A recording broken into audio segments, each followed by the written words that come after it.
Voilà, bonjour à chacun pour cette cinquième et dernière session de ce cours qui s'appelle Laissez l'esprit vous diriger sur le groupe Réveiller les guetteurs. Donc, je vous invite à vous installer confortablement à la maison. Je vous souhaite une très belle journée et nous allons démarrer sur les trois aspects. Alors, on a vu déjà deux aspects des trois aspects concernant cette vérité spirituelle sur l'identité chrétienne.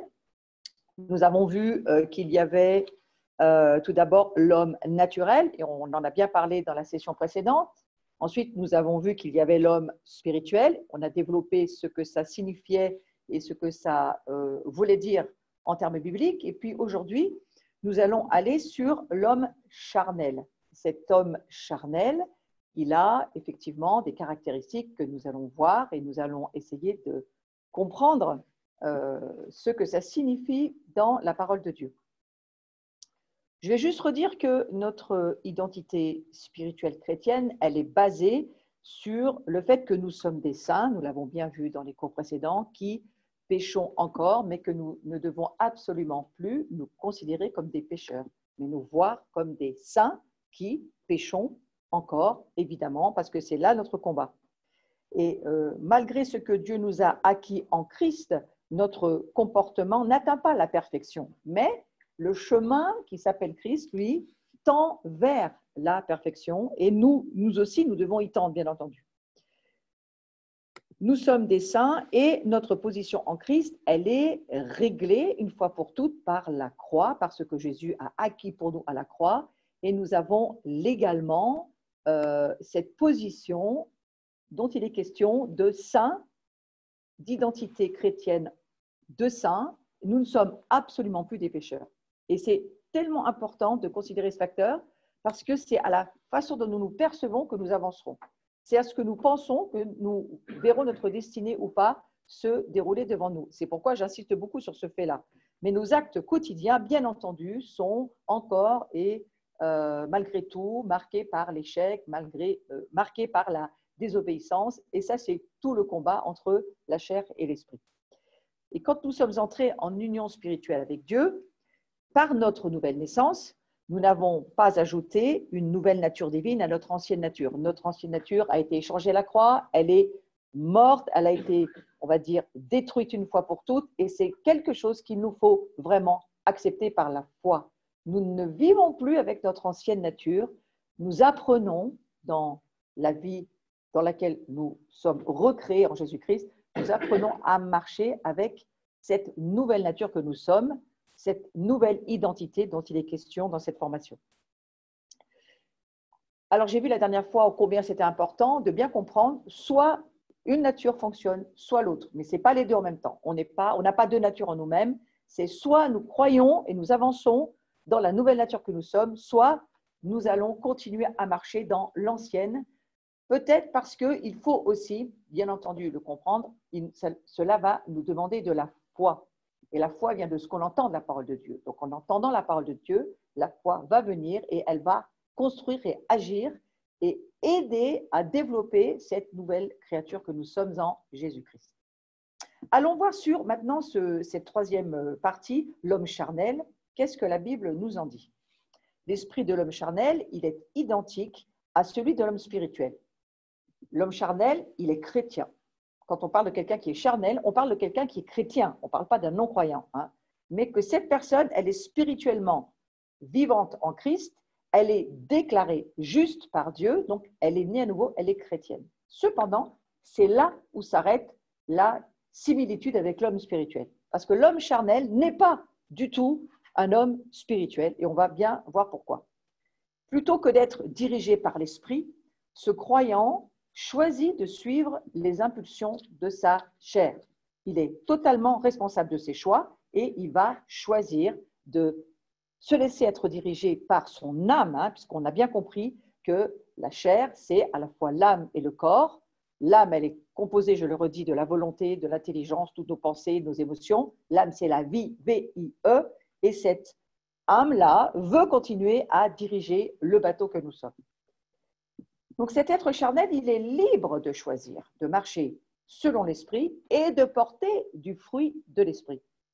Il participe cependant continuellement au péché parce que c'est par un choix volontaire qu'il choisit de marcher par la chair.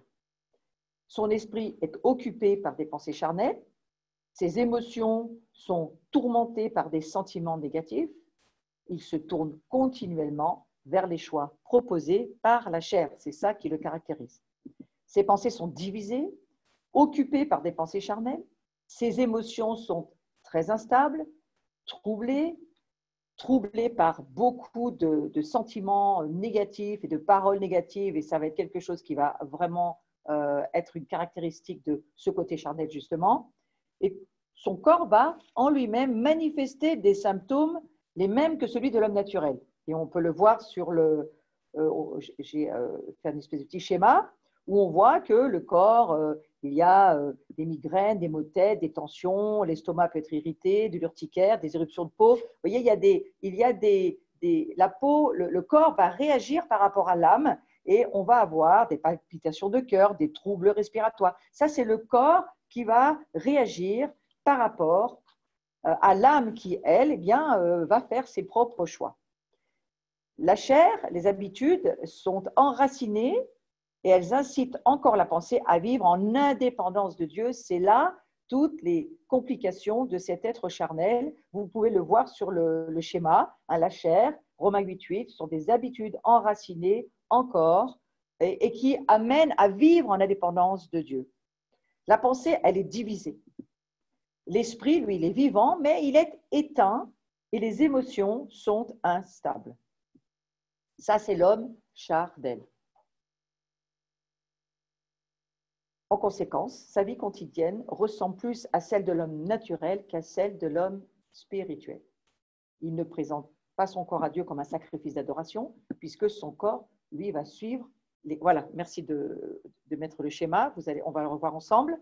Mais la chair, voyez-vous, ce sont ces habitudes qui incitent encore la pensée à vivre en indépendance de Dieu, parce que les pensées sont dans la chair.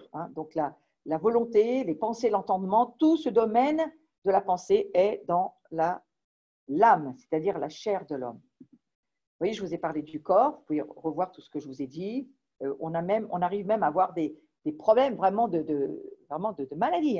Il y a des maladies qui… L'homme charnel, il est chrétien, il est croyant, enfin, il s'appelle chrétien, mais il vit exactement comme un homme non-croyant. En fait, il s'appelle croyant, mais il vit comme un non-croyant. Et quelque part, le fait de choisir de marcher par sa chair, ça amène des comportements où les maladies vont commencer à se faire connaître, voyez-vous. Et on voit, tout en bas sur le dessin, vous pouvez lire « marcher selon la chair ».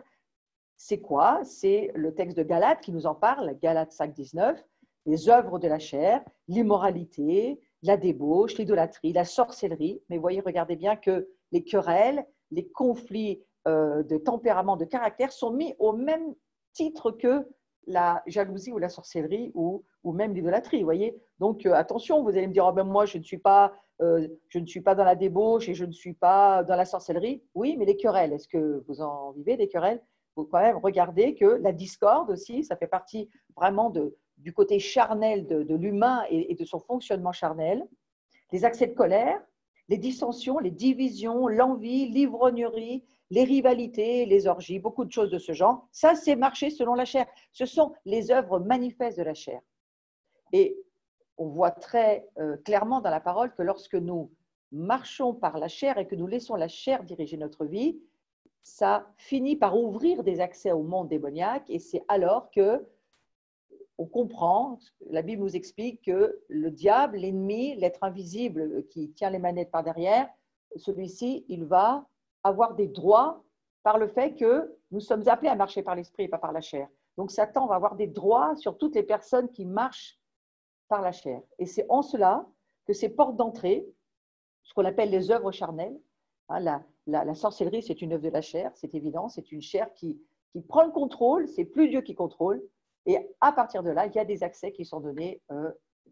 Si le schéma peut être laissé, parce que je crois qu'on va continuer à y réfléchir de nouveau, c'est vraiment important d'y réfléchir. de comprendre que ces portes sont des accès.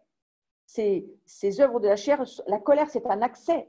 Pourquoi la Bible nous dit ne donnez pas accès au diable, si vous vous mettez en colère, ne vous couchez pas sur votre colère. Parce que la colère, c'est une porte d'accès au démon, quelque part. Mais à la base, c'est une œuvre de la chair. À la base, c'est un comportement de la chair. Vous voyez, c'est en bas du dessin qui est projeté, on voit très clairement que les accès de colère en font partie. C'est vraiment une porte. C'est votre chair qui a fait un choix et c'est ce mauvais choix qui va donner l'accès à l'ennemi. Et si Dieu nous amène une loi, on va le voir plus tard dans le cours, la loi que le Seigneur nous offre, non pas pour nous sauver, nous justifier, parce que ça, non, c'est une malédiction, on en reparlera, mais la loi en termes de protection, de cadre de vie, pour pouvoir développer notre vie correctement et pour pouvoir être béni par Dieu et être protégé du diable, eh bien, c'est de ne surtout pas marcher en laissant la chair nous diriger. Parce que la chair, la Bible le dit beaucoup de fois, la chair a des désirs contraires à ceux de l'esprit. Donc, c'est en cela qu'il nous faut être très prudents. Donc, l'homme charnel, il ne présente pas son corps à Dieu comme un sacrifice d'adoration, mais plutôt comme quelque chose qui va vouloir prendre le contrôle de ses propres désirs. Et c'est le fait que ce corps de l'être charnel, il satisfait ses appétits physiques selon les caprices de sa chair, marqués par le péché. Donc, c'est ce péché, cette séparation, le fait qu'on ne s'aligne pas à l'obéissance des conseils et de la loi de Dieu pour notre marche, qui ouvre des accès à l'ennemi. Et puis cet homme charnel, il cède à la chair, il cède, c'est-à-dire qu'il va abandonner les choses, il va laisser la chair prendre le dessus, plutôt que de la crucifier. Or, regardez ô combien la croix est centrale dans toute la parole de Dieu, tout le Nouveau Testament. La croix, c'est la centralité de notre vie chrétienne. Il nous faut réaliser et accepter ce modèle. Christ, lui, vit sa crucifixion pour nous sauver, nous permettre d'avoir une nouvelle vie, de devenir de nouvelles créatures, pour amener sa nouvelle création à la vie. Oui, cependant, nous qui sommes sur terre, dans notre incarnation, il nous faut comprendre que la chair ne peut en aucune manière diriger notre vie à partir du moment où Christ vit en nous. C'est plus nous qui devons diriger, en aucune manière on ne doit même diriger Christ en nous, c'est Christ qui dirige notre vie. Et donc là, tout un apprentissage de maturité pour la vie chrétienne à comprendre, et c'est un chemin, Jésus est un chemin, donc ce n'est pas quelque chose qui doit nous faire peur, c'est quelque chose qui doit nous rassurer en nous disant, nous marchons sur un chemin de maturité, nous sommes appelés à avancer sur ce chemin, nous sommes appelés à grandir, à croître à tous égards. Donc il faut, je crois, laisser Dieu nous faire grâce. Dieu nous fait grâce, il nous aide à corriger nos erreurs, il nous permet de nous repentir, il nous permet de nous pardonner nous-mêmes nos propres péchés au travers de son sang. Il faut se pardonner soi-même, il ne faut pas pardonner qu'aux autres.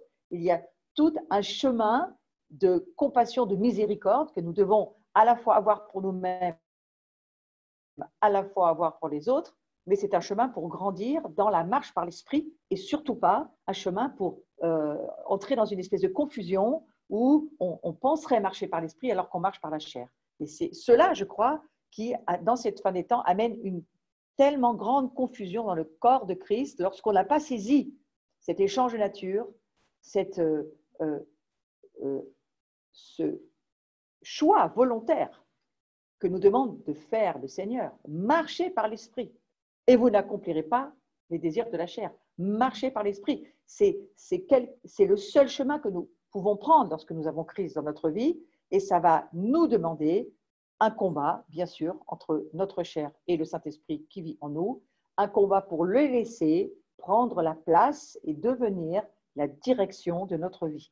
Donc, l'homme charnel, il connaît aussi des sentiments d'infériorité, des sentiments d'insécurité, des sentiments d'incapacité, de culpabilité, d'anxiété et de doute. Il est énormément tourmenté, l'homme charnel. Combien de chrétiens sont chrétiens, mais ne grandissent pas, n'avancent pas, n'ont pas de croissance, ne développent pas leur potentiel, restent là où ils en sont, parce qu'ils ont commencé par la chair, comme Paul le dit dans les Galates, mais qui vous a ensorcelé? Qui vous a Alors que vous avez commencé par l'esprit, qu'est-ce qui fait que vous retombez dans la chair?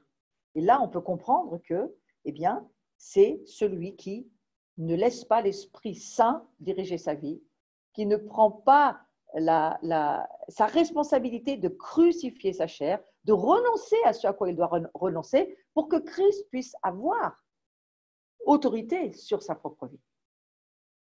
Donc, cet homme charnel, je préfère dire homme charnel, parce que c'est vraiment de cela dont il s'agit, cet homme charnel ou cette femme charnelle vit en contradiction avec son identité en Christ.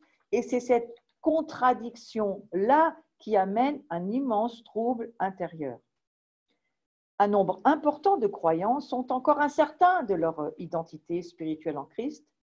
Ils ne saisissent pas les conséquences de cette identité dans leur vie quotidienne, donc n'y travaillent pas. Et quelque part, vous savez, il n'y a pas de vide dans le monde spirituel. Si Dieu n'est pas le maître de la situation, alors le vide sera très vite rempli par autre chose et on sait bien qui sait comment l'ennemi travaille. Donc, dans notre croissance, nous n'arrivons pas à régler le problème de notre comportement parce que nous luttons encore avec le problème de notre foi. Que croyons-nous? Qui sommes-nous? Et que nous puissions le croire par la foi. La foi, c'est croire Dieu et le pratiquer. Donc, un chrétien, l'homme spirituel, le chrétien, c'est un homme spirituel, il a besoin de foi pour avancer, pour croire ce que dit la parole de Dieu. Accepter qui nous sommes en Christ. Il faut l'accepter, pas parce que tu peux voir de ta propre vie, parce que ça ne t'aidera pas. L'homme, il vit par la foi. Nous sommes appelés à vivre, pas par la vue, mais par la foi. Et notre identité chrétienne, elle nous demande de voir ce que Dieu dit, ce qu'est pour lui un homme spirituel, une femme spirituelle. Qu'est-ce que la Bible dit au niveau biblique de qui sommes-nous réellement en Jésus-Christ? Qui est vraiment le Christ? Nous sommes tous en train de, dans cette saison, même en sortant de ce confinement, nous sommes tous en train de réaliser qui est vraiment Jésus. Est-ce que le Jésus qu'on a connu, est-ce que c'est le même Jésus qui a 20 ou 30 ans? Non, il y a une évolution dans la révélation du Christ. Et aujourd'hui, avec tous les réalignements que nous sommes en train de vivre, avec ce royaume messianique qui vient, avec Israël qui reprend sa place, avec les nations qui aujourd'hui ont été évangélisées jusqu'aux extrémités de la terre. On arrive à la fin d'un âge, et la Bible en parle d'une façon très claire, et que le Nouveau Testament nous dit, ce temps dans lequel nous finissons cet âge, nous voyons bien que cette pandémie, cette mort qui est mondiale, et cette pandémie mondiale qui nous tombe dessus, nous voyons bien les contractions qui arrivent, les conflits de royaumes qui sont là, mais nous comprenons aussi que l'importance, l'urgence de vraiment, par la révélation, la connaissance spirituelle, voir qui est Christ, qui est le Messie, quels sont les plans de Dieu pour la fin des temps, qu'est-ce que Dieu nous annonce qui arrive. Et le guetteur, le sentinelle, la sentinelle, celui qui veille dans sa tour sur ce que Dieu veut qu'il puisse voir, le veilleur, il a besoin de voir par les yeux spirituels ce que Dieu veut lui montrer et qu'il puisse comprendre. Il me semble que dans cet âge dans lequel nous sommes, là, maintenant, nous avons besoin d'être ces veilleurs, et des veilleurs spirituels, des veilleurs qui comprennent que quelque part, la révélation de Christ, Yeshua HaMashiach, le Messie, celui qui revient sur le mont des Oliviers avec la Nouvelle Jérusalem, ce qui arrive, le royaume messianique qui vient, le retour de Christ, nous sommes en veille et nous le préparons, nous l'annonçons, nous nous préparons pour être cette épouse, nous nous préparons pour être cette famille que le Père veut retrouver autour de la table des noces de l'agneau dont il est question dans le livre de l'Apocalypse. Nous veillons à ces choses. Et donc nous comprenons bien qu'il y a une urgence à ce que le peuple de Dieu soit mûr. Éphésiens nous en parle, Éphésiens 4, qu'on arrive à une stature pour être complet tous ensemble. Et cet homme nouveau, il ne sera complet que lorsqu'Israël et toutes les nations auront retrouvé leur place dans la famille. Donc nous sommes dans ce temps de réalignement, d'ajustement, d'assemblage les uns avec les autres. Et c'est extrêmement important de se dire que nous sommes sans aucun doute la génération dernière, et il en est question dans les psaumes, de cette certaines traductions ont traduit la génération future, mais ce n'est pas vraiment seulement la seule traduction. En hébreu, c'est la génération future et la dernière génération. C'est elle qui va entrer dans la révélation du royaume messianique et qui va préparer ce retour du Messie. Donc nous sommes, nous les veilleurs, les guetteurs, les sentinelles pour le prier et pour le comprendre. Ô combien il faut que dans notre croissance, nous arrivions à régler le problème de notre comportement et que nous puissions ne plus lutter, mais être certains, avoir une certitude de qui est Christ, de qui nous sommes, de ce à quoi nous sommes appelés, de la destinée vers laquelle nous marchons et que nous en soyons sûrs et certains parce que ce qui monte sur le monde pourrait nous balayer d'un revers de la main si nous n'avions pas une foi enracinée dans la parole de Dieu. Nous avons besoin d'être enracinés dans la parole de Dieu pour les jours qui viennent. Et le veilleur dans sa tour de garde, là où il est placé par Dieu, il est le premier à passer son temps, à écouter Dieu et à aller chercher dans l'Écriture qu'est-ce que Dieu dit et ce pourquoi il faut veiller et avertir ce monde. Il y a un monde qui bascule, qui chavire, qui se perd s'il ne rencontre pas le Christ. Donc pour beaucoup d'entre nous, ce n'est pas forcément encore vraiment qu'on a le bon comportement, il faut quand même le reconnaître, parce que nous n'avons pas la foi d'accepter qui nous sommes vraiment en Christ. Il nous faut prier en tant que veilleurs et guetteurs pour l'Église, que l'Église ne soit pas comme les vierges folles, mais que l'Église se comporte comme les vierges sages, les vierges qui sont en train d'attendre. Et même si elles prennent un somme, elles ont leur réserve d'huile. Et si l'époux vient, la porte s'ouvre, elles rentrent. C'est important d'être en alerte et de prier pour que d'autres le soient. Donc, on arrive parfois à se dire, même encore maintenant, je me sens inférieur, mais la Bible me dit, nous sommes des enfants de Dieu assis dans les lieux célestes. On ne peut pas être inférieur, on est assis dans les lieux célestes, au-dessus de ce monde. Je me sens dans l'insécurité, mais jamais de la vie. Jamais Dieu n'abandonnera ni ne délaissera quiconque. C'est écrit beaucoup de fois dans la parole de Dieu. Même certains guetteurs, on peut entendre dire, certains veilleurs, mais je me sens incapable, je me sens plus capable de rester là où Dieu me place. Mais il faut redire et reproclamer, nous sommes dans une année de la déclaration de la proclamation, il faut redire et reproclamer, je peux tout faire par Christ, Philippiens 4, 13. Il faut que la parole de Dieu devienne le fondement de notre foi, notre épée pour attaquer le doute et attaquer toutes les incertitudes et toutes les peurs et toutes les contrariétés qu'il pourrait y avoir sur nous. Nous devons combattre le bon combat de la foi. Paul le dit. J'ai combattu le bon combat. Mais de quel combat, Paul, parlait-il? Il parlait du combat de la foi, de garder la foi. Et Jésus dit bien, est-ce que quand je vais revenir, alors là, moi je parle aux guetteurs, est-ce que je vais encore trouver la foi sur la terre? Eh bien, nous, notre travail de guetteurs et de sentinelles, c'est de prier pour qu'il y ait encore de la foi. Et que le peuple de Dieu, la famille de Dieu ne perde pas la foi. Certains pourraient dire, je me sens coupable, je suis condamné par moi-même, par des tas de choses que je ne voudrais pas faire, mais que je fais quand même. Eh bien, il faut reprendre ce verset. Il n'y a plus de condamnation pour ceux qui sont en Christ. Il n'y a plus de condamnation. Il n'y a plus d'accusation. C'est fini. Maintenant, il faut grandir et reprendre les vérités de la parole de Dieu et les appliquer pour notre propre vie.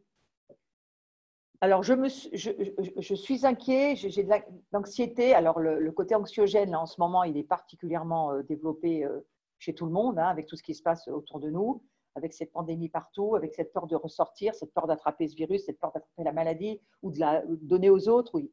Les peurs pourraient se lever de partout, mais je crois qu'il faut se redire que Dieu a offert d'échanger sa paix contre notre anxiété et prendre ce temps au pied du Christ pour dire « Seigneur, donne-moi ta paix, je te donne mes anxiétés, je te donne mes inquiétudes. Je ne veux m'inquiéter de rien, mais je te reconnaître mes besoins. Et mes besoins, j'ai besoin de recevoir de la paix pour le temps d'aujourd'hui. » Beaucoup de personnes doutent. Même parmi le peuple de Dieu, il y a des doutes qui sont là. On est sûr de plus rien du tout. Et beaucoup de certitudes, même spirituelles, pourraient être ébranlées. Vous savez que le Seigneur a dit, je vais ébranler tout ce qui est ébranlable.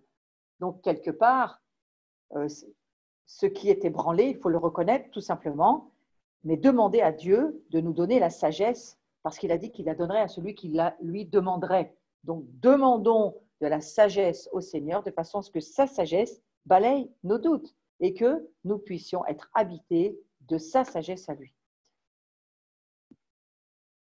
Le potentiel, on devrait pouvoir atteindre et se développer. La vie chrétienne, c'est un potentiel en développement qui vraiment devrait pouvoir arriver à maturité. Il y a beaucoup de chrétiens qui n'atteignent pas leur potentiel en Christ et ils ne l'atteignent pas, ils ne profitent pas de la vie abondante dont il est question dans la parole de Dieu. Ils ne profitent pas de la production qu'ils pourraient même avoir au travers du développement du potentiel qui les habite. Parler d'héritage, c'est quelque chose qui devient compliqué parce qu'un héritage, avec là où on en est, est-ce que vraiment il y a un héritage? Mais oui, il faut s'approprier par la foi ce que Dieu nous dit dans sa parole. Oui, nous avons un héritage en Jésus-Christ. Oui, nous avons besoin de développer ce potentiel qui est au fond de nous, développer notre foi, développer l'être spirituel que nous sommes. Et il faut, par la foi, accepter qui nous sommes. C'est, je crois, une clé, accepter par la foi qui nous sommes. C'est lorsque le chrétien ne s'approprie pas son identité, qu'il ne peut pas l'appliquer et il ne peut pas vivre d'expérience parce qu'il ne se l'approprie pas. La foi, elle prend et elle est active. Donc, le sujet de la foi, quand Jésus dira « mais est-ce que j'ai retrouvé la foi quand je vais revenir ?» Je pense que là, il y a quand même une interrogation majeure de Jésus que nous devons nous poser nous aussi. Où est-ce que j'en suis par rapport à la foi dans ma vie? Comment est-ce que je fonctionne? Est-ce que la foi, c'est quelque chose que j'utilise, que je m'approprie, je travaille, je vois qu'elle grandit, je vois qu'il y a une croissance dans le... Je prie pour les malades, ils sont guéris, je chasse les démons, les gens sont libres, je ressuscite les morts, j'amène l'évangile, j'amène des âmes à Dieu. Est-ce que mon témoignage me montre que j'ai de la foi? Parce que la foi, elle se démontre par le témoignage. Quel témoin je suis? Où est-ce que j'en suis dans ma vie spirituelle? Il y a quand même des questions, je crois, qu'il faut se poser. Et lorsque le chrétien il s'approprie, il applique son identité spirituelle à son expérience quotidienne, alors je crois qu'il y a quelque chose d'abondant qui va finir par venir. Mais il ne suffit pas d'être né de nouveau. Encore, faut-il savoir pourquoi on est né de nouveau, pourquoi faire? Alors, pour avoir la vie éternelle et attendre que Jésus revienne, mais ça, ce n'est vraiment pas le seul but d'une vie chrétienne. Ça, c'est juste le début d'une vie chrétienne. Pour connaître une certaine victoire sur le péché, sur la chair, j'ai presque envie de dire, pour conquérir le pays qui est en nous, ce pays promis. Mais voilà, il faut que ce combat entre la chair et l'esprit puisse être gagné. Et ça commence par notre Jérusalem, c'est-à-dire ça commence par nous. On ne peut pas aller gagner des territoires ou le monde si dans notre propre vie, on n'a pas déjà gagné, conquis notre propre cœur, le propre trône de notre propre vie. Pourquoi faire cela? C'est parce qu'il va falloir reprendre notre héritage en Christ. Et ça commence par nous. Nous sommes aussi l'héritage. Donc le choix nous est offert de marcher en nouveauté de vie. C'est un choix en croyant ce que Dieu nous dit et dit de nous. C'est un choix de le croire ou pas. Il y a une autre partie de la réponse qui se trouve dans une meilleure compréhension de la façon dont le royaume des ténèbres freine notre progression vers la maturité. Si nous ignorons qu'il y a un diable, si nous ignorons qu'il y a un vrai combat spirituel, si nous ignorons la nature du combat, si nous ignorons la guerre spirituelle qui fait rage entre nos deux oreilles, au fond de nous, face à nous, autour de nous, alors comment est-ce que nous allons pouvoir avancer? Nous devons savoir comment résister au diable. Ça sera l'objet des cours suivants, surtout moi j'appelle ça le champ de bataille des pensées, la guerre des pensées, le combat des pensées, c'est véritablement quelque chose qu'il faut saisir pour pouvoir marcher dans la victoire. Mais ce n'est pas l'objet de ce cours pour le moment. Nous ne devons pas ignorer les desseins de l'ennemi. Nous ne devons pas vivre comme si Satan et son domaine obscur n'existaient pas. Sinon, notre naïveté dans ce domaine amputera sérieusement notre liberté chrétienne. Notre volonté, c'est comme un interrupteur qui bascule quand il s'agit soit de marcher par la chair, soit de marcher par l'esprit. C'est nous qui basculons l'interrupteur. Je choisis de marcher et de suivre Christ ou je choisis de marcher par la chair et de choisir les désirs charnels qui sont en moi. C'est à moi de choisir. Je choisis d'avoir un mauvais comportement ou un bon comportement. C'est ma volonté qui est comme l'interrupteur qui va ouvrir ou fermer la porte, la bonne ou la mauvaise. Donc, les paramètres de la marche par l'esprit, nous allons les voir. La marche chrétienne ressemble plus à une relation qu'à un régime. Or, on peut le voir autour de nous, mais parfois, c'est à se demander si c'est vraiment bien réalisé.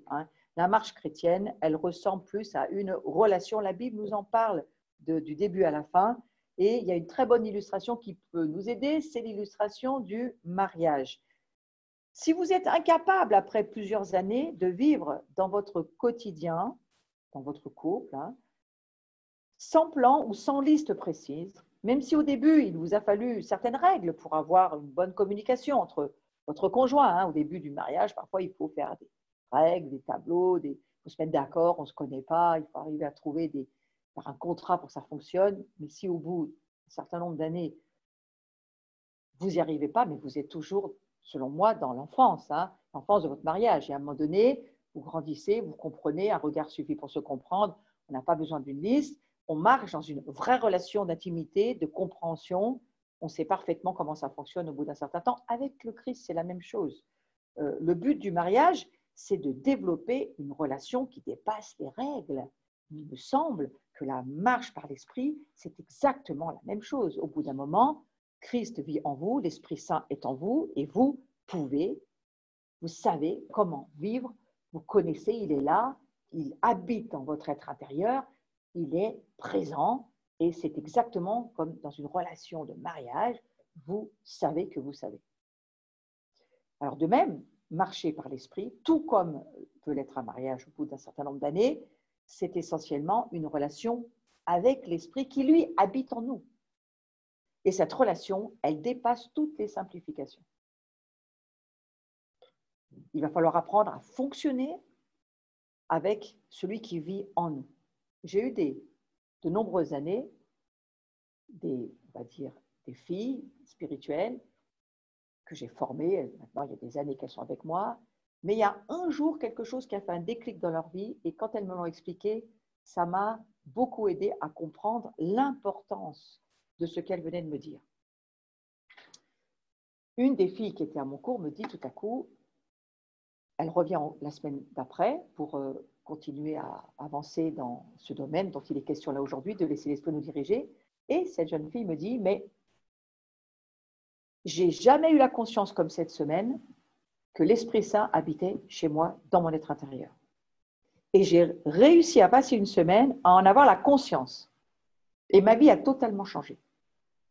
C'est-à-dire que cette personne-là, elle a réalisé qu'elle n'était plus dans des règles ou des codes de communication, mais que ça y est, il y avait une vraie relation d'intimité avec l'Esprit Saint, Dieu qui vivait en elle, et que c'était devenu une relation quotidienne, nuit et jour, jour et nuit. L'Esprit était là et ça devenait vraiment une relation avec quelqu'un qui habitait chez elle. Et ça avait changé complètement tous ses comportements. Elle arrivait à ne plus faire certaines choses qu'elle était contente de ne plus arriver à faire.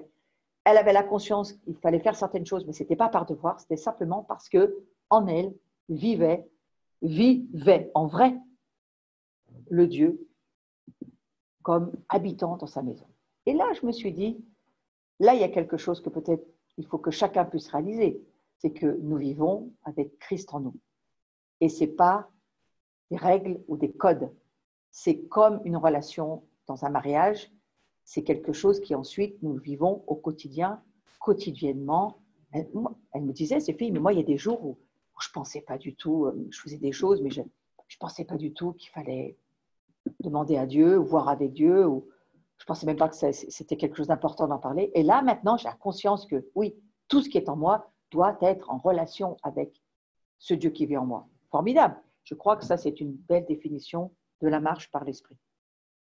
Pour devenir des moteurs spirituels, il nous faut marcher, j'ai même envie de vous dire plus que ça, pas seulement marcher, mais vraiment vivre d'une relation intérieure, mais qui nous fait marcher par l'esprit.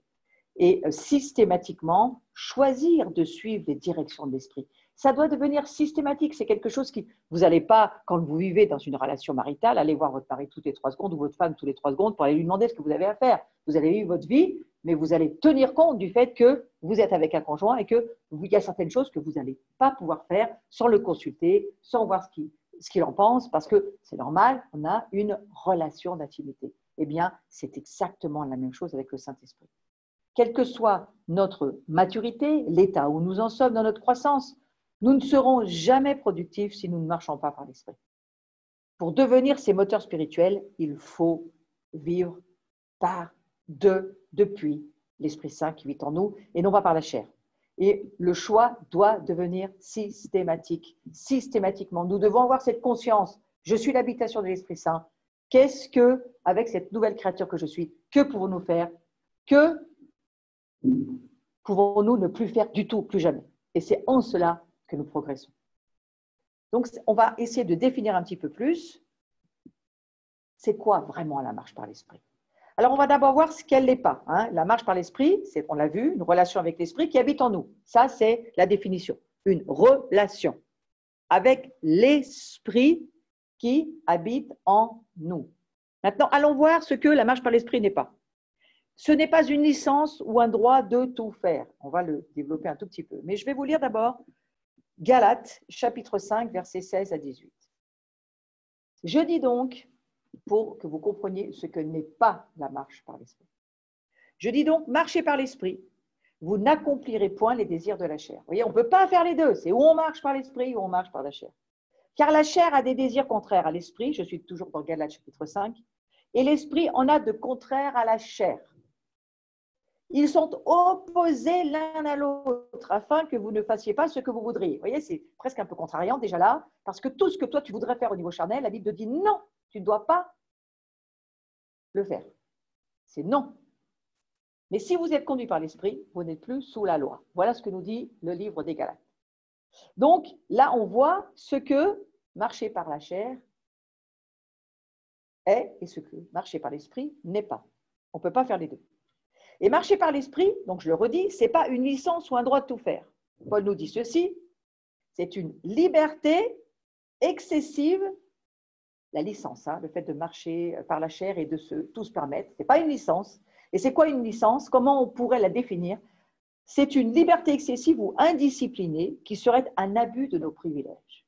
Vous voyez, ça ne doit pas nous amener à tomber dans ce travers. Ce n'est pas parce qu'on parle de liberté et qu'on parle de, là où il y a l'esprit, il y a la liberté, mais cette liberté-là, cette marche par l'esprit-là, il ne faut pas la vivre comme une licence. Oui, mais alors maintenant, moi, il y a l'esprit en moi, donc voilà, je suis libre. Mais non, on n'est pas libre de faire n'importe quoi et surtout de faire qu'un privilège va devenir quelque chose qui va abuser les autres. Être conduit par l'esprit, ça ne signifie pas que nous sommes libres de faire tout ce que nous voulons. Certainement pas. Cela veut dire que nous sommes libres de vivre une vie responsable. Nous sommes libres de vivre une vie morale. Ce qu'avant nous étions incapables de faire quand nous étions prisonniers de notre chair.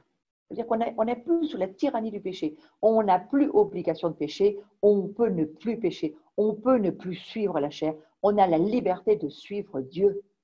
On a la capacité de suivre Dieu puisque nous avons sa nature. Lorsque nous avions une nature de péché, nous n'avions pas d'autre capacité que celle de pécher. Mais maintenant que nous avons une nature divine et que Christ est en nous, nous avons la capacité de ne plus pécher, la capacité de suivre l'Esprit de Dieu, la capacité de marcher par l'Esprit. Donc, je suis libre de faire tous les choix que je veux. Ça, c'est très important. Je suis libre de faire tous les choix que je veux. Alors, bien sûr, je peux mentir, je peux me droguer, je peux boire, je peux voler, même en étant chrétien. Ce sont des mauvais choix, mais j'ai la liberté de désobéir. Mais j'ai surtout aussi la liberté d'obéir, bien sûr, et en tenant compte des conséquences de mes propres choix. Alors, je suis libre jusqu'où ce qui semble être la liberté pour certains n'est pas vraiment la liberté, mais c'est simplement qu'on va retourner vers l'esclavage d'où nous venions, si nous faisons les choix qui ne sont pas ceux de marcher par l'esprit, mais ceux de marcher par la chair. Nous allons redevenir des esclaves et retourner de là où nous venons. Les lois de Dieu dont nous essayons de nous libérer ne sont pas une contrainte, mais elles sont une protection. Vous voyez, la loi, elle ne nous sauve pas. La loi, elle est un pédagogue. La Torah, la Bible, c'est un pédagogue pour nous amener à comprendre qui est Dieu, qui nous sommes et ce que nous devons faire, et que nous ne pouvons pas accomplir notre salut. Pour cela, il nous fallait Jésus-Christ. Jésus-Christ, lui, il vient nous sauver sur la croix. Il est celui qui nous sauve. Mais ensuite, il faut marcher pour le suivre et lui obéir. Et cette marche par l'Esprit, ce chemin qu'il nous faut suivre, qui s'appelle Jésus, là, la parole de Dieu, la loi, elle nous est très utile parce que maintenant, on peut lui obéir par l'Esprit. Et lui, il l'accomplit pour nous, pour notre salut, mais maintenant, nous marchons dans la sanctification. Donc, la justification, seul Christ peut nous la donner par son sang, par sa vie, par la croix, parce que lui, il a donné sa vie pour qu'on soit sauvé. On ne pouvait pas se sauver nous-mêmes. Mais maintenant, le chemin de la sanctification, ça, ce n'est pas le travail de Jésus, c'est notre travail. Et notre travail, c'est d'obéir parce que nous avons tout ce qu'il nous faut pour le faire et suivre le Saint-Esprit qui, lui, nous amène à suivre le Christ. Donc, notre vraie liberté, elle se situe dans notre capacité de choisir de vivre une vie de responsabilité, de responsable dans le cadre des directives protectrices que Dieu a fixées. Et la loi, elle nous protège. La loi, c'est une mesure barrière pour nous. C'est quelque chose qui nous tient en protection. Et Dieu nous dit, ne sors pas de ce que je te permets, mais tu as la liberté de vivre à l'intérieur du cadre des directives protectrices que j'ai mis pour toi. La loi, c'est une protection pour nous. En aucun cas, elle nous sauve. Romains 6, versets 1 et 2, je vous lis. Dirons-nous, comme certains, continuons de pécher afin que la grâce de Dieu puisse s'exercer pleinement et qu'elle en apparaisse encore plus glorieuse, parce que certains, c'est ce qui pourrait nous faire croire qu'ils pensent. Ils sont chrétiens, mais ils volent, ils mentent, ils continuent à vivre comme des pécheurs, alors qu'ils ont tout à fait la capacité de ne plus le faire, mais parce qu'ils s'imaginent que la grâce abondante de Dieu, elle n'a pas de limite. Écoutez bien. Nous faut-il demeurer dans le péché? Certes non. Puisque nous sommes morts au péché, nous n'existons plus pour lui. Voilà ce que Paul répond. Il dit, nous sommes morts au péché, nous n'existons plus pour lui. Comment est-ce qu'il peut dire ça? Il peut dire ça parce qu'il a la révélation de sa nouvelle nature. Il peut dire ça parce qu'il savait qu'il était ténèbres, il a tué, il était un criminel, ça a été un homme terriblement pécheur. Il le dit, Paul. Il s'appelait Saul à l'époque. Il dit, j'étais le pire des pécheurs, le plus petit c'était moi. Mais quand il rencontre le Christ, sa vie est totalement transformée. Et là, il a la révélation de sa nouvelle nature. C'est pourquoi il dit, nous sommes donc morts au péché, nous n'existons plus pour lui. Pourquoi? Parce que la nouvelle nature divine qui est en nous, elle n'est plus de la nature du péché, elle est de la nature de Dieu. Donc c'est bien de Dieu, de Christ en nous dont il est question. Comment pourrions, je continue le verset, comment pourrions-nous vivre encore sous son emprise? Oui, Paul dit non, on n'a plus à vivre sous l'emprise du péché, sous l'emprise de la mort, l'emprise de la peur. On n'a plus à vivre sous l'emprise du diable, tout simplement, parce que nous ne sommes plus ses esclaves. Nous appartenons à un autre royaume, au royaume de la lumière, au royaume de son Fils bien-aimé qui s'appelle Jésus-Christ, et c'est un royaume de l'amour. Et il n'y a plus ces emprises-là, nous n'avons plus du tout à vivre sous ces emprises. Galates chapitre 5 verset 1 nous dit ceci. Si le Christ nous a rendus libres, il y a un si, si le Christ nous a rendus libres, c'est pour que nous le restions et que nous jouissions de la vraie liberté qui nous est acquise. Vous entendez ce verset? Que nous jouissions de la liberté qui nous est acquise. Mais je vous le redis, cette liberté, nous sommes toujours dans le fait que cette liberté n'est pas une licence. Cette liberté, ce n'est pas une liberté excessive, indisciplinée, qui serait un abus de nos privilèges. Non. C'est la liberté de croire par la foi qui nous sommes vraiment en Jésus-Christ et que nous ne sommes plus d'une nature de péché et que nous sommes d'une nature divine. Donc, nous ne pouvons pas abuser, c'est ce qu'expriment ces deux versets de Romains 6 et de Galates 5, nous ne pouvons pas abuser de la grâce de Dieu. En aucun cas. N'offensons pas la grâce de Dieu, parce qu'elle pourrait s'offenser. Alors, marcher selon l'esprit, ce n'est pas non plus, alors c'est ni une licence, on vient de le voir, ce n'est pas non plus du légalisme. Et on va le voir en quelques minutes, le fait d'imposer des règles de comportement chrétien, Ça ne favorise pas la marche par l'esprit. Et souvent, d'ailleurs, ces règles la tuent. Et c'est bien là où ce dont il est question dans le livre des Galates, vous avez commencé par l'esprit, mais vous n'allez pas retomber dans la sorcellerie, le contrôle de la loi, où vous allez nous faire croire à la fin que la loi nous sauve. Non, Paul dira non, non. Celui qui nous sauve, c'est Christ, par la foi dans l'œuvre qu'il a accomplie sur la croix. Le légalisme, en aucun cas, ne peut nous amener une liberté quelconque.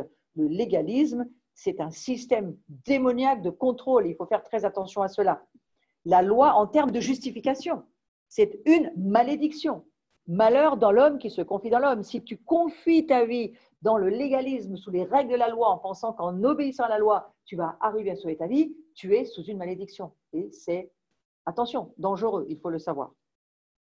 Cette loi, elle est impuissante, elle est incapable de donner la vie. Aucune loi ne peut donner la vie.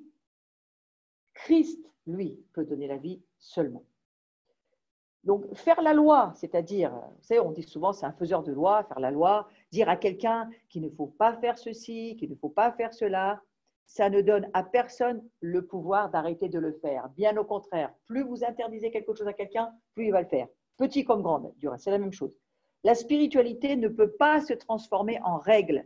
Le légalisme ne freine pas l'immoralité et imposer la loi ne sert qu'à augmenter la tentation. Plus vous direz ne fais pas, plus les gens vont le faire. Donc, le légalisme n'est pas la solution du tout. Donc, attention, 2 Corinthiens chapitre 3, verset 6, c'est lui seul qui nous a qualifiés pour être les ministres de sa nouvelle alliance avec les hommes. Vous devriez entourer le « c'est lui seul ». Ce n'est pas la loi, c'est Christ. Pour ça qu'il fallait que Dieu s'incarne et qu'il vienne vivre au milieu de nous. Il ne suffisait pas d'envoyer une loi que nous, de toute façon, nous ne pouvions pas suivre puisque nous sommes tous pécheurs et donc tous imparfaits. C'était impossible. Il fallait que Dieu vienne nous sauver lui-même.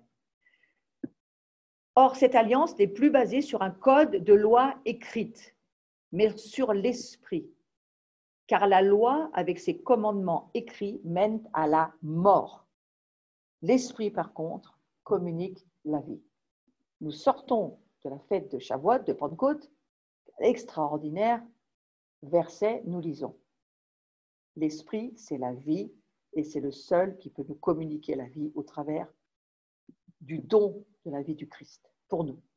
Toutes les disciplines chrétiennes, l'étude biblique, la prière, la participation aux réunions, les temps d'adoration, tout ce que vous pouvez imaginer, c'est très bien, c'est utile à la croissance spirituelle, il en faut. Mais le simple fait d'accomplir ces exercices chrétiens admirables ne garantissent absolument pas une marche par l'esprit du tout. Tant que ta relation avec Christ n'existe pas, tout cela, ce sont des codes et des règles, mais qui ne peuvent en rien créer la relation. Si tu ne l'as pas, tu ne l'as pas. Donc, dans les limites de la loi de Dieu, nous sommes libres de développer une relation avec Dieu. Mais ça, c'est là. C'est pourquoi je crois que dans ce temps de confinement, le Seigneur nous a ramenés à nous dire « Remettez-vous comme Marie à mes pieds ». Je n'ai pas dit qu'il fallait tout arrêter non plus, parce que moi, je n'ai pas pu arrêter. Hein. J'ai continué à faire mon travail de pastorat et de prédicateur. Mais ceci dit, il y a quand même eu un arrêt sur image qui a été imposé. Et ça a été l'occasion pour chacun de se dire où est-ce que j'en suis avec Dieu finalement. Parce que là, il n'y avait plus possibilité de s'asseoir ou de se rassurer avec les réunions avec les frères et sœurs. Il n'y avait plus de rencontres réelles humaines. C'était tout en ligne, dans les connexions. Mais ceci dit, nous n'avions plus ces habitudes d'être ensemble et de se rassurer avec les autres. Là, on était tout seul face à soi, chez soi. Chez soi, c'est face à soi. Hein.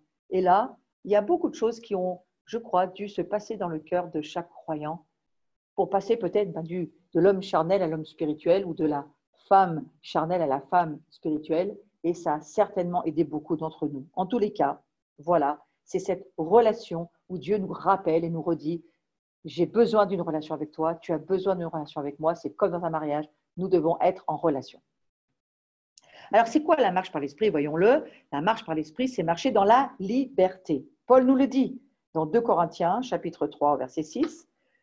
L'esprit fait vivre. Et puis au verset 17, « Or, le Seigneur, c'est l'esprit. Et là où est l'Esprit du Seigneur, là est la liberté. Notre liberté en Christ, c'est une des ressources les plus précieuses qui nous donne notre union spirituelle avec Dieu. Je parle bien d'union. Hein. Union, c'est-à-dire nous sommes unis. Si nos réactions reflètent les œuvres de la chair, alors nous suivons la chair dans cette situation. C'est nos réactions qui vont nous montrer où est-ce qu'on se situe. Hein. Parce que par action charnelle ou spirituelle. Si nous marchons plus d'un même pas avec Jésus, ça montre que voilà, nous sommes rapprochés de Jésus et qu'on a une relation avec lui, que notre relation, elle, fonctionne et que nous marchons par l'Esprit. Que faisons-nous quand nous découvrons que nous suivons le mauvais chemin? Je vais donner 2-3 petites choses qui pourraient aider. Qu'est-ce qu'on peut faire quand on se rend compte on a réagi d'une manière charnelle, on a suivi la chair plutôt que l'esprit. Alors, on doit simplement le reconnaître et puis corriger notre trajectoire. On n'a rien d'autre à faire. C'est juste, voilà, je me repens, je le reconnais, je dis je me suis trompée, je n'ai pas pris la bonne voie, Seigneur, pardon. Et puis, on reprend le chemin normalement. Ne vous laissez pas être condamné, ne vous laissez pas être accusé, ce n'est vraiment pas le sujet. Quand nous quittons le sentier de l'esprit, eh bien, c'est là qu'intervient la confession des péchés. La confession des péchés, c'est simplement de reconnaître devant Dieu qu'on s'est trompé, mais c'est aussi que l'ennemi puisse vous entendre, que l'ennemi sache que vous allez lâcher, vous allez quitter, vous n'allez plus aller là où il voulait vous amener et vous allez y renoncer. Et la confession, c'est ça, la repentance, c'est ça. Nous allons laisser cette mauvaise réaction pour revenir sur le bon chemin. C'est accepter le pardon de Dieu et c'est retourner sur le bon chemin. Et pour ça, il faut accepter le pardon de Dieu. Et c'est tout un style de vie, je crois, qui nous apprend une chose, Dieu est Dieu, il est parfait. Nous ne sommes pas Dieu, nous sommes imparfaits, mais nous marchons comme des enfants de Dieu et nous acceptons que lui, il a la capacité de nous pardonner, lui, il a la capacité de nous amener et que c'est lui qui le fait en nous, c'est même pas nous qui le faisons, mais parce que nous le choisissons, il vient le faire. Alors, il y a quelques éléments à retenir lorsque vous essayez de rétablir des torts. Et je vais aller sur un petit domaine important parce qu'il faut en être conscient. L'étendue de votre confession ne devrait pas dépasser l'étendue de votre offense. Il y a trop de chrétiens qui vont, alors qu'ils ont fait une erreur, ou ils sont trompés, ou ils ont faussé quelqu'un, ou même Dieu, ou d'autres personnes, et alors ils étalent leurs problèmes devant tout le monde et c'est ingérable et on ne s'en sort plus. L'étendue de votre confession ne devrait pas dépasser l'étendue de votre offense. Je m'explique. Si vous avez agressé verbalement un parent, par exemple, eh bien, vous ne devez confesser qu'à Dieu et à ce parent, à cette personne-là. Ça reste entre cette personne et Dieu. Vous ne devez pas confesser votre colère à votre groupe de prière en parlant de votre conjoint ou de votre voisin, parce que ça n'intéresse pas votre groupe de prière. Ça intéresse Dieu et votre voisin. Et il faut laisser les choses dans le bon cadre, de façon à ce que ne soient dans l'histoire que les personnes concernées. Si vous entretenez secrètement des pensées malsaines ou une attitude d'orgueil, imaginons, sans comportement extérieur mauvais, c'est tout dans vos pensées. Hein, vous avez une convoitise vis-à-vis de la voisine ou du voisin, c'est dans vos pensées, vous ne l'avez jamais dit à personne, mais ne le dites à personne, parce que ça ne regarde personne, c'est dans vos pensées, mais la seule personne à qui vous allez confesser ce péché, c'est à Dieu. Parlez à Dieu et recevez le pardon de Dieu et puis laissez les choses tranquilles. Vous n'avez pas besoin d'exposer ça à tout le monde. J'ai trop vu dans l'Église des personnes qui se croient une obligation pour se sentir libre d'aller raconter tout à tout le monde. C'est un manque certain de sagesse. Il faut y faire attention. La confession, ça signifie littéralement d'être en accord avec Dieu. Mettez-vous d'accord avec Dieu et avec juste la personne qui est concernée. C'est un petit conseil que je vous donne, de façon à ce que lorsque vous revenez sur le chemin qui est le vôtre, le bon chemin qui est celui du Christ, eh bien, vous puissiez le faire le plus facilement possible. Quand nous avons une réaction charnelle intérieure, eh bien, il faut la reconnaître immédiatement. Vous avez une colère qui monte, vous avez une parole qui est sortie qui n'est pas la bonne, eh bien, il faut juste, ne vous justifiez pas sur votre péché, mais juste reconnaître, dire Seigneur, voilà, je n'aurais pas dû le dire, je suis désolé, et puis repasser à autre chose. Le Seigneur est miséricordieux, il nous pardonne tous nos péchés. Ce processus de guérison de la relation, hein, c'est pour que les relations aillent mieux et qu'elles guérissent, et je crois qu'on est dans une saison à un moment donné où les relations, l'esprit d'Élie est vraiment là, il veut ramener la réconciliation familiale, il veut ramener des bonnes relations dans les églises, entre les gens, entre la famille, et c'est cette bonne relation, je crois, sur laquelle le Seigneur voudrait insister aujourd'hui, il me semble. Hein. Donc, ce processus de guérison de la relation grâce à la confession et au pardon, c'est une étape dans la croissance spirituelle. C'est pour ça que j'en parle. Les guetteurs, les veilleurs, les sentinelles, les adorateurs, tous ceux qui sont sur le front et qui travaillent, mettez vos relations au propre et simplement, voilà, dites-vous que il y a besoin de guérison, il y a besoin de guérison même dans les pardons que nous accordons aux bonnes personnes, au Seigneur. Demander pardon, se savoir pardonner, c'est une affaire de maturité. Notre rôle en tant que parents, amis, collaborateurs, frères dans la foi, c'est d'être un exemple, qu'ils puissent voir que vous avancez dans la croissance. En aucun cas, ils ne doivent voir que vous êtes parfait parce que vous ne l'êtes pas et vous ne le serez jamais pour le moment. Vous tendez vers la perfection. Mais ce n'est pas notre but d'être parfait. Notre but, c'est d'être un bon exemple qui marche là où il en est, des révélations qu'il a et de ce que le Seigneur lui permet de voir. Et en cela, je crois qu'on devient des exemples qui auront envie d'être suivis par d'autres.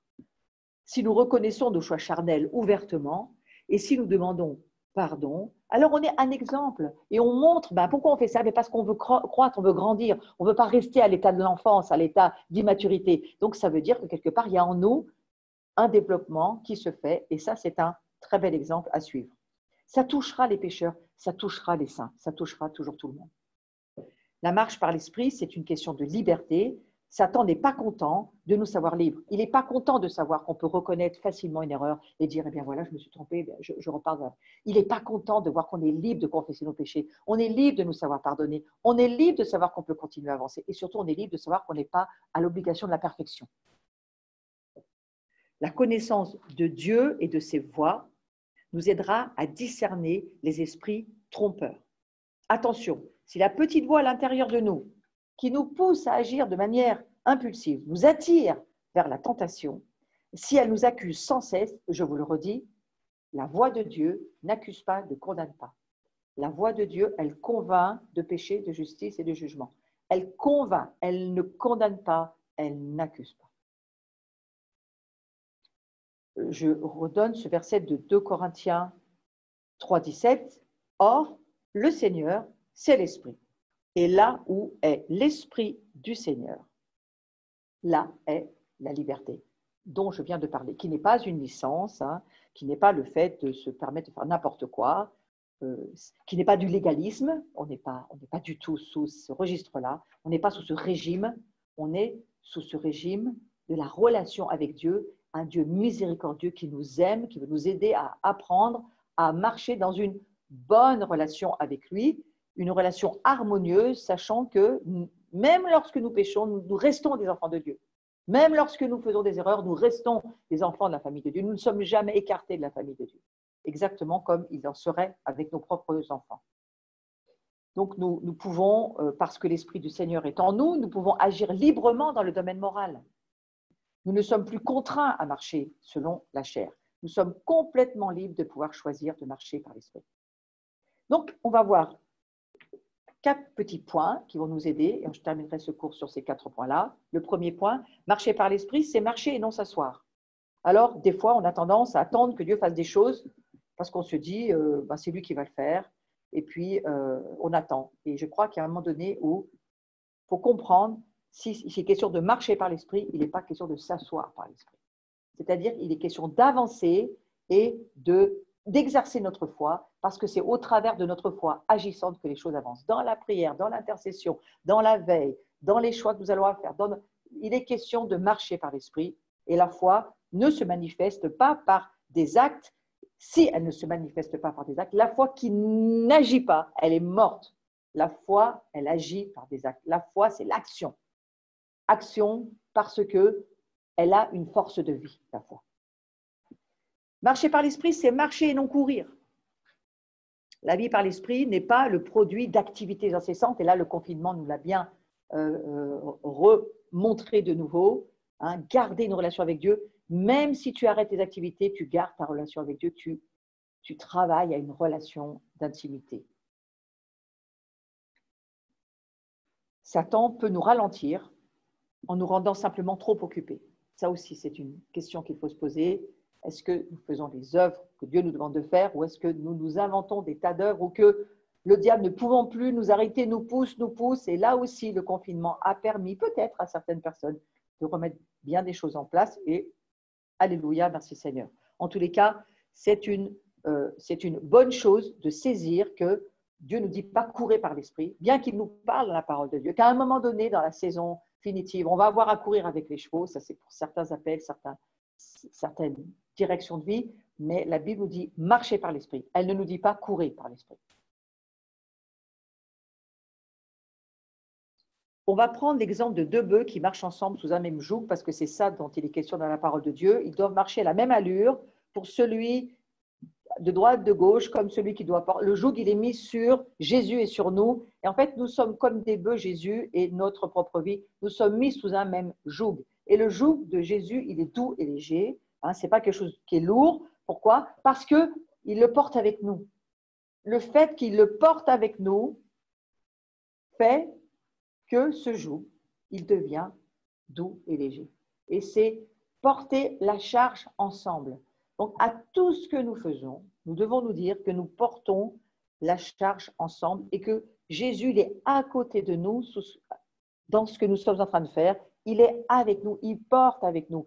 C'est quelque chose d'incroyablement bienfaisant de penser à cette idée.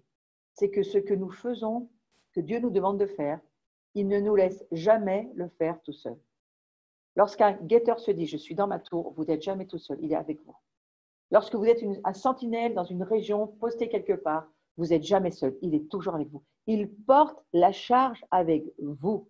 Et dans votre propre vie intérieure, dans tout ce que vous avez pour croître, pour grandir, il est avec vous. Il ne vous laisse pas prendre le contrôle des choses. Il demande votre accord, votre participation, votre collaboration. C'est exactement comme des bœufs qui marchent ensemble sous un joug commun. Et vous voyez, conjugal, c'est ce que ça veut dire. Ça veut dire de conjoint. C'est le début de ce mariage avec Christ, c'est ce côté conjugal, conjugue, avec le joug doux et léger du Christ qui nous apprend à marcher à son pas, à son rythme, pas à rester assis, pas à courir, mais à marcher à son rythme, à lui. Et c'est, je crois, on a toute la vie pour l'apprendre. Donc Jésus nous invite à cette marche reposante, en tandem avec lui, et ça doit nous amener dans un repos de se dire « Christ le fait avec moi, c'est un repos pour ma vie ». Donc la clé d'une relation paisible sous le joug avec Jésus, eh bien, c'est simplement d'apprendre de lui. Nous vivons avec lui, nous apprenons de lui, nous marchons à son pas, nous marchons à son rythme. C'est lui qui tient le joug, il nous met avec lui, à côté de lui, on marche ensemble. Et c'est à nous de nous ouvrir à ce qu'il est lui, à accueillir sa douceur, à accueillir sa gentillesse, à accueillir sa bienveillance, à accueillir ce fruit de l'esprit qui, il est lui en perfection. Galates 5,22. Et ce fruit, avec toutes ses saveurs, eh bien, en étant tellement près de lui, il me semble que ça me fait penser à ce qui s'est passé avec Marie quand elle a mis son parfum de myrrhe sur le corps du Christ, sa tête, son corps, ses pieds. On peut imaginer que quand il est monté aux cieux, bien, quand il est mort, toute sa mort et sa résurrection, ça a embaumé les cieux, ce parfum de la myrrhe. Et je crois que la même chose pour nous, en étant en proximité avec Jésus, son caractère, ce qu'il est, qui il est, nous allons le devenir parce que ça devient contagieux et que ce qu'il est, nous pouvons le devenir. Donc, il a choisi d'être notre partenaire dans l'action, Jésus, pour accomplir son œuvre dans le monde aujourd'hui. Il nous a choisis pour être ses guetteurs, ses veilleurs, ses intercesseurs, ses adorateurs. Il nous a choisis. C'est lui qui nous a choisis et il nous appelle à nous mettre sous sa direction. Le joug avec Christ, c'est vraiment l'histoire du mariage, d'être ensemble, à marcher d'un même pas. Certaines choses ne peuvent être faites que par Dieu, mais d'autres nous ont été clairement confiées par Dieu. Et Dieu ne fera pas ce que nous avons à faire de notre côté. Il nous a donné les clés du royaume. Il a dit, voilà, les choses que tu vas lier sur la terre, ça sera lié dans les cieux. Il y a des choses que tu vas délier sur la terre, ça sera délié dans les cieux. Il y a des choses que tu dois déclarer, il y a des choses que tu dois aller faire. Et ça, Jésus ne le fera pas. Il y a des choses que tu dois voir, proclamer, dire, créer au travers de tes paroles. Jésus ne le fera pas. Et puis, il y a des choses que Dieu fera et que toi, tu n'auras pas à faire. Et en cela, en vivant ensemble, en relation d'intimité, on va dire, conjugalité, je ne sais pas si c'est bien français, eh bien, nous allons pouvoir apprendre à vivre ensemble. Rien ne sera jamais accompli si nous ne marchons pas ensemble. Ça, c'est une pierre que je vais poser à la fin de ce cours sur laisser l'esprit vous diriger. Rien ne sera jamais accompli si nous ne marchons pas avec Christ ensemble. Marcher par l'esprit, c'est marcher en étant conduit. Conduit. Nous sommes conduits. On n'est pas poussé. On n'est pas pressé. On n'est pas compressé. Non, nous sommes conduits. Dieu ne nous forcera pas à marcher par l'esprit. Et le diable ne peut pas vous faire marcher selon la chair si vous ne le voulez pas. C'est en cela que Satan a perdu tout son pouvoir sur nous. Il a la puissance, certes, encore sur les royaumes de ce monde, mais il n'a plus aucune autorité sur un chrétien qui, lui, a décidé qu'il n'en aurait pas sur lui. Alors, il y aura des combats, on va bien sûr avoir des luttes, et on ne va peut-être pas avoir la victoire sur tout de suite, mais on peut se décider à se dire, conduit par l'Esprit, on va y arriver. Parce que le Seigneur, l'Esprit qui est en nous, lui, en marchant ensemble, il va nous permettre d'arriver à la victoire ensemble, parce qu'on y arrivera ensemble avec Christ, qui, je vous le rappelle, lui, il a déjà gagné la victoire. C'est juste qu'il veut nous encourager à nous amener un petit peu voilà, sous son joug et puis nous dire, allez, viens, je vais te montrer comment il faut faire, tu vas y arriver avec moi. C'est un petit peu ça, je crois, la marche par l'esprit. Nous sommes libres de choisir la direction d'esprit et plus du tout les désirs de la chair. Et je vais finir avec cette diapositive. La marche par l'esprit, elle se manifeste par les fruits qu'elle produit. Vous voyez quelqu'un qui marche par l'esprit à la production, à ce qu'elle produit dans sa vie. Il y a une production spirituelle qui est là et que tout le monde pourra voir. Ce que j'appelle moi être un témoin, le témoignage de quelqu'un qui vit par l'esprit. Il y a la production, il y a les fruits, il y a tous les fruits spirituels. Pour savoir si nous sommes conduits par l'esprit ou par la chair, nous regardons notre comportement. Est-ce que nous manifestons le fruit de l'esprit cité dans Galates 5, 19, 20, 21, parce que ça, c'est les œuvres de la chair, ou est-ce que nous manifestons les fruits qui sont écrits dans Galates 5, 22, les fruits de l'esprit? Ce n'est pas tout à fait la même chose. Et si nous réagissons selon la liste, 19 ou 22, vous allez pouvoir vous situer. Est-ce que je me situe dans les œuvres de la chair? Et dans ce cas-là, je dois changer toutes mes directions et revoir ma vie avec l'aide du Saint-Esprit, ou est-ce que je manifeste les fruits dont il est question dans Galates 5, 22, c'est-à-dire les fruits, l'amour, la joie, la paix, la patience, la gentillesse, la bonté, la fidélité, la douceur, la maîtrise de soi. Ça veut dire que vous suivez l'esprit. Mais si il n'y a pas ce genre de fruits-là dans votre vie, frères et sœurs, je crois qu'il faut prier pour que les choses puissent changer. Voilà, je vais en avoir fini avec ce cours sur décider de laisser l'esprit vous diriger. Vous voyez, j'aime bien ce terme de laisser l'esprit vous diriger, mais j'aimerais bien rajouter devant décider de le laisser vous diriger, parce que c'est bien votre choix de le lui permettre ou de ne pas le lui permettre. Voilà, nous en avons fini avec ce cours sur laisser l'esprit vous diriger. Nous verrons ensuite comment nous pouvons vivre ce que nous croyons. Ça sera la suite du prochain cours, prochain jeudi. Et nous allons voir qu'il y a un certain nombre de choses qui vont nous être utiles pour pouvoir vivre ce que Dieu nous dit que nous sommes en capacité de vivre au niveau de la vie de l'esprit. Nous allons prier avant de nous quitter et je vous donnerai 2-3 petites annonces tout à la fin. Seigneur, je te remercie de ce que tu veux nous voir faire des progrès, tu veux nous voir croître, tu veux nous voir comme un parent bienfaisant, tu veux nous voir grandir dans notre vie, dans la vie de l'esprit, tu veux nous voir devenir des hommes et des femmes faits, ne pas en rester au stade de la petite enfance ou même de l'adolescence, mais tu veux voir un peuple, ton peuple, qui croisse à tous égards, qui puisse croître et grandir à tous égards, et tu veux nous voir entrer dans la maturité et dans la liberté pour laquelle Jésus a donné sa vie et pour laquelle il a vraiment eu de la joie à se dire qu'il amènerait avec lui toute une grande famille qui le suivrait à marcher par le Saint-Esprit. Alors je prie qu'aujourd'hui, vous en fassiez partie.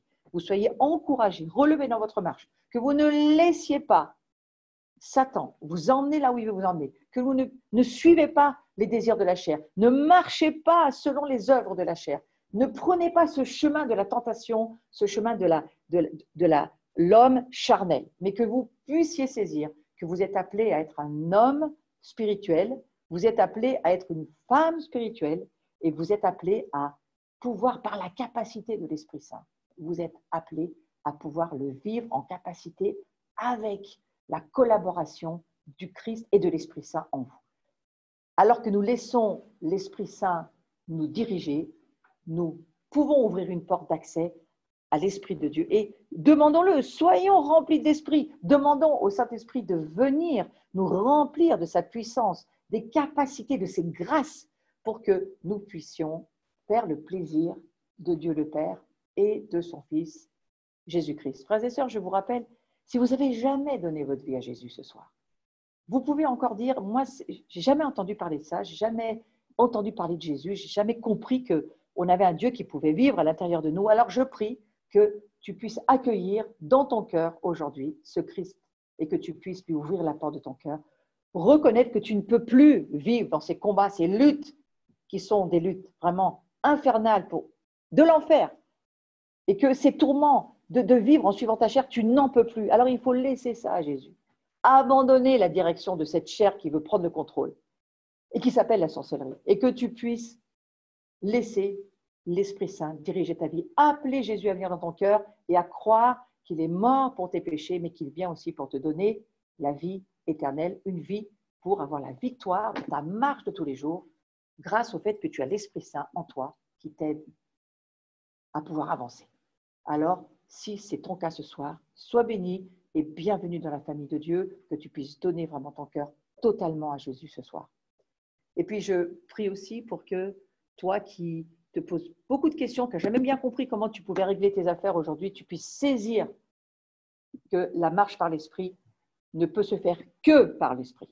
Et que pour cela, il faut demander à l'Esprit Saint de remettre les choses en ordre et de comprendre que c'est Christ en toi qui, lui, va te donner cette capacité et demander la force de pouvoir le suivre et de ne plus suivre les œuvres de la chair. Alors renonçons, prions, confessons les péchés qui ne sont pas bons dans notre vie, donnons nos péchés au Seigneur, demandons-lui pardon, renonçons à nos mauvais comportements, reconnaissons que nous avons été des hommes peut-être et des femmes encore charnels, spirituels mais quand même encore charnels et qui avons besoin de renoncer à laisser ces péchés qui sont encore là et que nous allons demander à Jésus, par le Saint-Esprit, de nous accorder d'avoir la victoire sur la chair, d'avoir la victoire sur les désirs de la chair et d'avoir cette liberté de croire que nous pouvons vivre pour suivre le Christ et lui donner totalement notre vie et nous y engager. Amen, amen et amen. Je vous souhaite une belle journée. Encore une toute petite annonce. Si vous voulez, je le redis, j'offre mes cours gratuitement, ils le resteront pendant un certain temps. Mais si vous voulez soutenir mon cours et mon travail, vous pouvez, et vous avez une petite vignette qui vous le montre. Aimer, c'est donner. Donner, c'est aussi l'adorer. Et je crois que c'est un acte d'adoration aussi que, eh bien, de soutenir les œuvres de l'Esprit. Et je crois que ces cours en sont une des œuvres de l'Esprit. Donc voilà, vous pouvez donner en allant sur notre site. Vous allez directement cliquer sur le petit bouton PayPal et puis vous bénissez l'œuvre du Seigneur, c'est-à-dire mon travail, à la hauteur de votre cœur, ce qu'il y a dans votre cœur. Sinon, vous pouvez aussi en donner par virement, vous voyez, il y a l'IBAN de l'association. Mais la chose que je vous demande impérativement, s'il vous plaît, il faut spécifier le motif de votre don. Il faut mettre que c'est pour réveiller les guetteurs, parce qu'il y a beaucoup d'autres branches sur la comptabilité de l'œuvre à laquelle j'appartiens, et donc seront mis sur le compte de Réveiller les guetteurs que ceux qui ont écrit le motif Réveiller les guetteurs. Voilà, donc merci beaucoup de bien y penser. Et il y avait une troisième solution qui était aussi, il y a PayPal, il y a le virement bancaire, et puis il y avait une troisième solution, l'échec, voilà, par le courrier postal à l'adresse de l'œuvre qui est écrite sur le site, et vous pouvez le faire. Merci pour ceux qui me soutenaient, qui le faites. En tous les cas, soyez bénis et passez une très belle fin de soirée. Je vous redis aussi qu'il y a des cultes en ligne. Vous pouvez nous suivre le dimanche matin à 10h et vous allez sur la chaîne YouTube Abri-VCF et vous pouvez nous rejoindre sur cette chaîne en live. Jeudi 11 juin, prochain cours à 15h. À très bientôt, à très vite. Marchez par l'esprit.